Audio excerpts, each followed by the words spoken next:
Venezuela necesita urgentemente que termine la dictadura.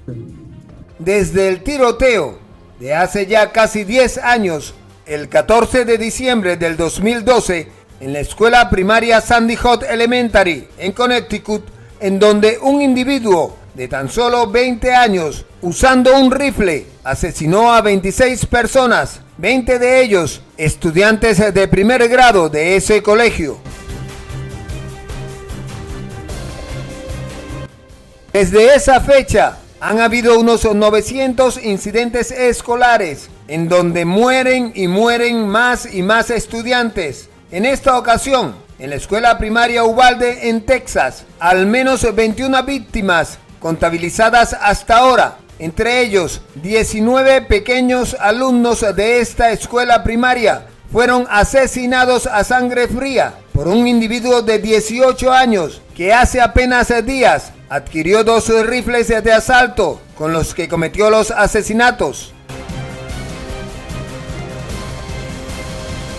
Pasan los gobiernos, pasan los presidentes y nadie hace nada, mientras que los muchachos siguen muriendo en su mal llamado segundo hogar, en donde deberían estar tan seguros como en su propia casa.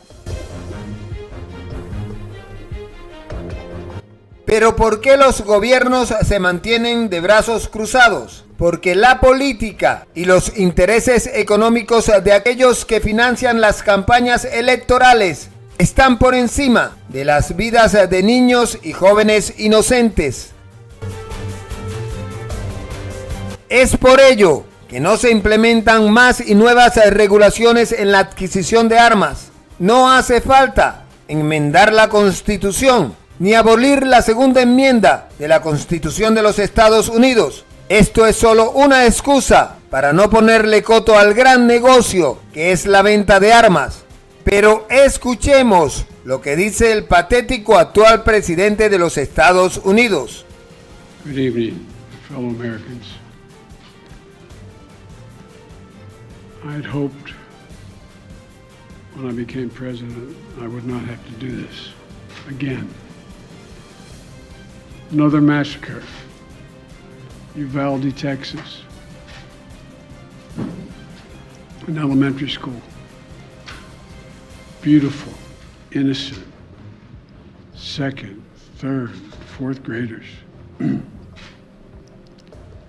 how many scores of little children who witness what happened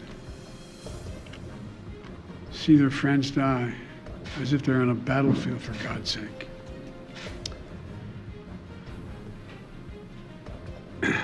They'll live with it the rest of their lives. There's a lot we don't know yet. There's a lot we do know. The parents who will never see their child again, never have them jump in bed and cuddle with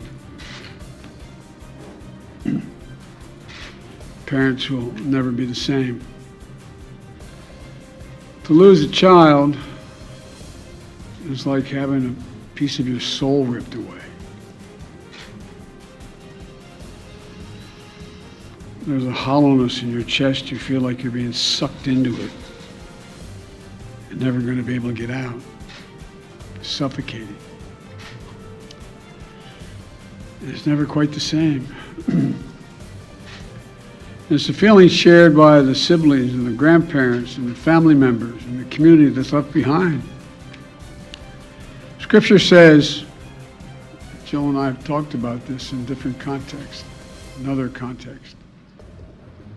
The Lord is near to the brokenhearted and saves the crushed in spirit. So many crushed spirits. So tonight, I ask the nation to pray for them, give the parents and siblings the strength in the darkness they feel right now. As a nation, we have to ask, when in God's name are we going to stand up to the gun lobby? When in God's name we do what we all know in our gut needs to be done? It's been 3,448 days, 10 years since I stood up at a high school in Connecticut, a grade school in Connecticut, where another gunman massacred 26 people, including 20 first graders at Sandy Hook Elementary School. Since then, there have been over 900 incidents of gunfires reported on school grounds.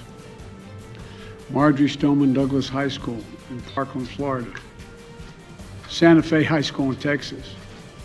Oxford High School in Michigan. The list goes on, and the list grows when it includes mass shootings at places like movie theaters, houses of worship, as we saw just 10 days ago at a grocery store in Buffalo, New York. I am sick and tired of it. We have to act. And don't tell me we can't have an impact on this carnage. I spent my career as a senator and a vice president working to pass common sense gun laws.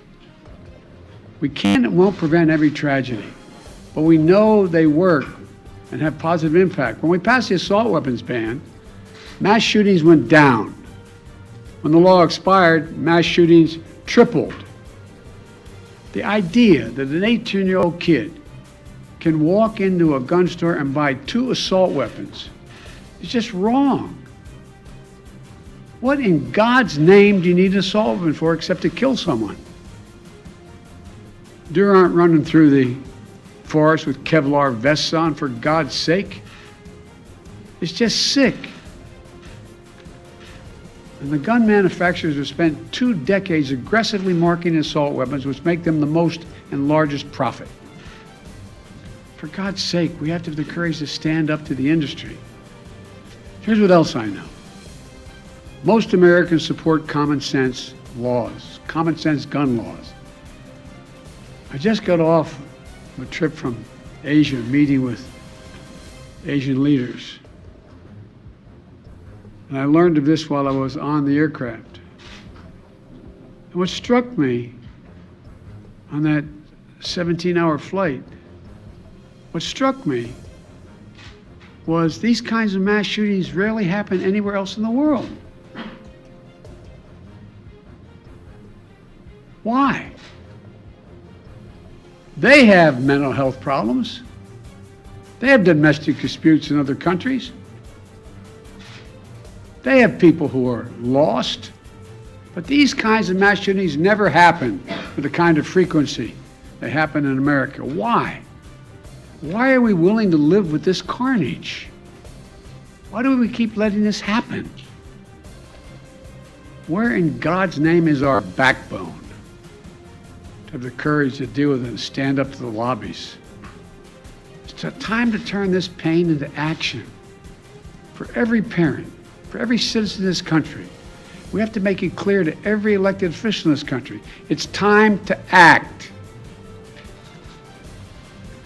It's time for those who obstruct or delay or block the common sense gun laws. We need to let you know that we will not forget. We can do so much more. We have to do more. Our prayer tonight is for those parents lying in bed and trying to figure out, will I be able to sleep again? What do I say to my other children? What happens tomorrow?